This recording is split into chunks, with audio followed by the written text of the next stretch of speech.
इंदोर हैदराबाद महामार्ग हा मुक्ताईनगर तालुक्यातनं जातोय।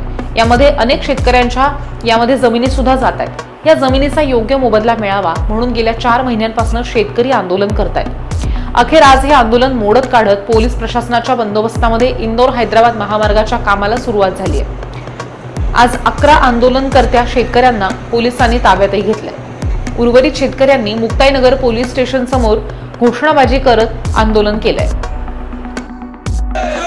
शेतकरी संघर्ष समितीचा जमीन हम जरूर देंगे, लेकिन जमीन हम जरूर देंगे।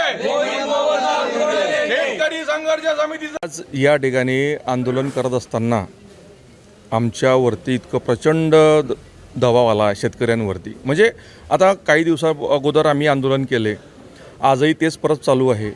आणि आता 2-4-8 दिवसा अगोदर गिरीश महाजन येऊन गेले। गिरीश महाजनांनी सांगितलं की बुवा मी 2-4 दिवस तुमची मीटिंग लावतो आणि तुमचा प्रश्न जो आहे तो मार्ग मोकळा करतो आणि मुख्यमंत्र्यांसोबत मीटिंग लावतो। विषय तसा अजून काही झालेला नाही। बरं झाला आहे, मान्य आहे की बुवा ते मीटिंग लावतील वगैरे। यांनी हा असं काय हे पोलीस प्रशासनाचं पोलीस बळ वापरून शेतकऱ्यांना का म्हणून दपटवायचं? याच्यामध्ये काहीतरी मार्ग निघाला तर आम्ही सक्रिय आहोत। शेतकरी एक पाऊल पुढे यायला तयार आहे, पण प्रशासनही एक पाऊल पुढे यायला पाहिजे। आला का लक्षात? दुसरी गोष्ट अशी, त्या दिवशी आम्ही क्लिअर कट त्यांनाही सांगितलं होतं की बा फक्त पुलाचंच काम आम्ही करू देऊ, बाकीचं रस्त्याचं काम आम्ही करू देणार नाही। त्यांनी काय केलं? पुलाचं काम चालू केलं, बरोबर आहे, ते ठीक आहे, पण रस्त्याचं काम का चालू केलं तुम्ही? हुकुमशाही म्हणजे दडप।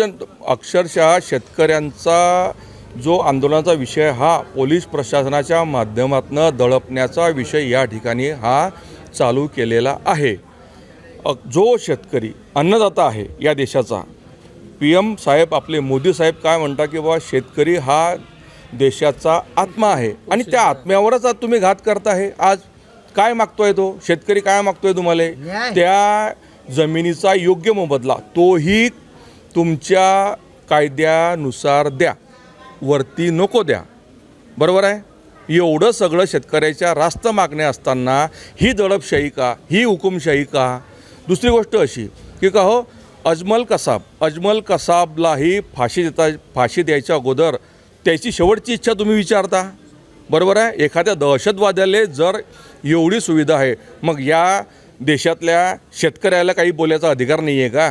किंवा काही हे तुमच्या शेतकरी आंदोलन करताय का करताय? तेवढे करायचा अधिकार नाही आहे का? मूर्ख आहे का शेतकरी? तुम्ही मूर्ख समजताय हो, आम्ही मूर्ख नाही आहोत।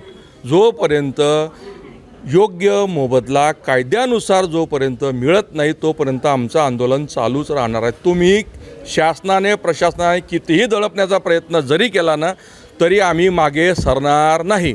दुसरी गोष्ट अशी, शेतकरी म्हणजे काय समजता हो तुम्ही शेतकऱ्याला? शेतकरी म्हणजे काय? म्हणजे तुम्ही पेस्टिसाईडवरती आम्ही 18% GST देतो, बरोबर आहे। बी बियाण्यावरती आम्ही 16% GST देतो। आम्ही जे खातो पेतो याच्यावरती आम्ही 22% GST देतो। कपडे जे आम्ही घालतो त्याच्यावरती आम्ही 25% GST देतो। मग एवढं सगळं कर आमच्याकडनं घेताय तुम्ही, शेतकऱ्याला तुम्ही काय देताय हो? एवढं सगळं असताना परत हाच विषय असा की एखादा आम्ही काहीतरी गुन्हा करतोय, फार मोठा गुन्हा करतोय आम्ही, गुन्हा करतोय का आम्ही? आज किती लोकांना जे लोक हजर होते शेतकरी, त्या ठिकाणी 11 लोक हजर होते। त्या 11 लोकांना या लोकांनी पोलीस स्टेशनमध्ये घेऊन आणलं आहे। आता आम्ही जे बाहेरचे समर्थक शेतकरी आलो आहोत त्यांना आम्ही म्हणजे आम्हाला हे लोक आतमध्ये सुद्धा जाऊ देत नाही आहे। याचं कारण काय आहे? त्यांना बोलू पण देत नाही आहे, त्यांना काहीच करू देत नाही आहे। याचं कारण काय आहे? म्हणजे शेतकरी कोण आहे? हा शेतकरी कोण आहे? हा गुन्हेगार आहे का शेतकरी? कोण आतंकवादी आहे का शेतकरी? हा एवढी जर इतक्या जर खालच्या स्तराला जर तुम्ही शेतकऱ्याला आज पाहत असाल तर याच्या पुढे तुम्हाला योग्य धडा शेतकरी शिकवल्याशिवाय राहणार नाही।